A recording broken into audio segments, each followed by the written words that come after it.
Hello everyone, Jilles Groskamp here from Team Infinity, and today in this video I want to talk about the INF1NITY touring car and as well as the INF1NITY front wheel drive.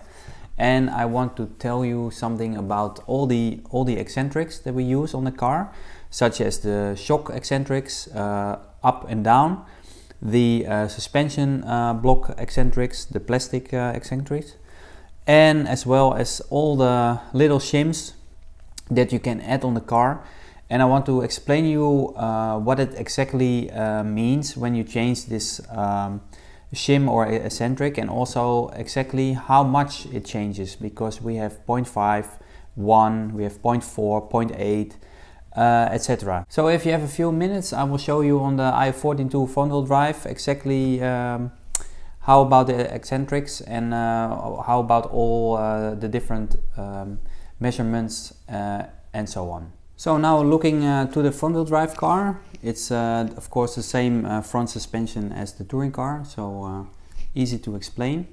So what have all the eccentrics that I have here in common?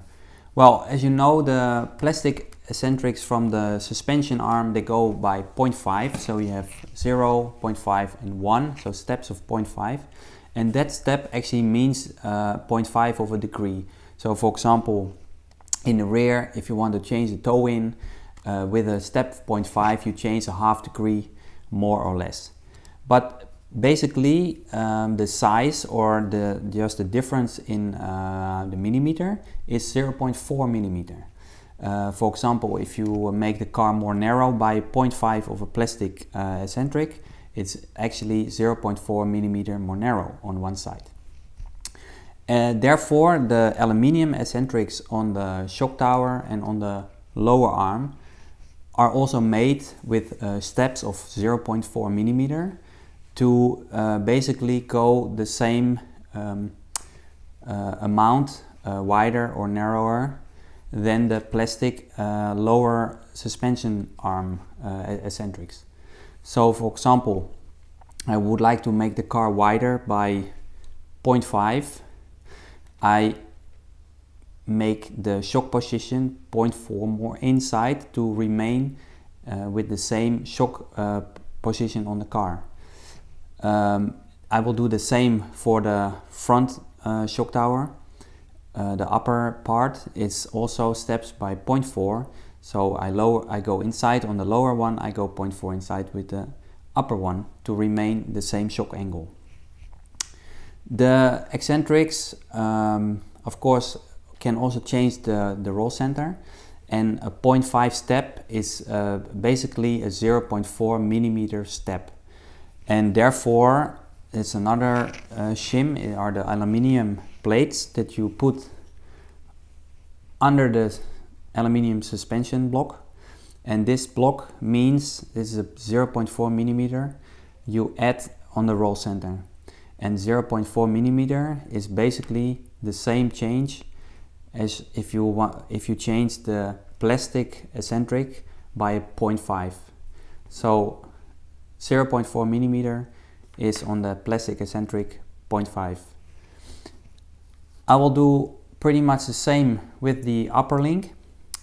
If I go wider or narrower, I will also change the shim for the upper link with a 0.4 millimeter shim, which is the same as a 0.5 change on the plastic eccentric from the suspension arm.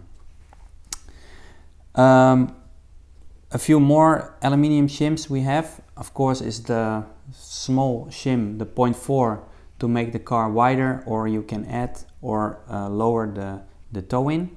And this shim is also 0.4 millimeter. That basically means a 0.5 degree change.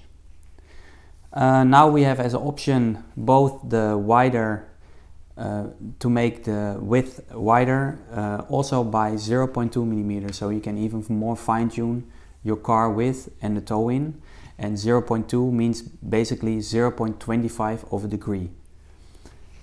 Yeah, so the lower eccentric for the shock comes with 0, 0.4, 0.8 and 1.2, and you can move them inside or outside, is up to you.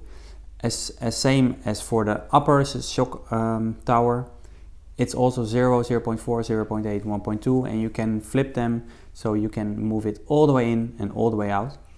And it's a very nice feature because the steps are super small and you can really fine-tune the car with this.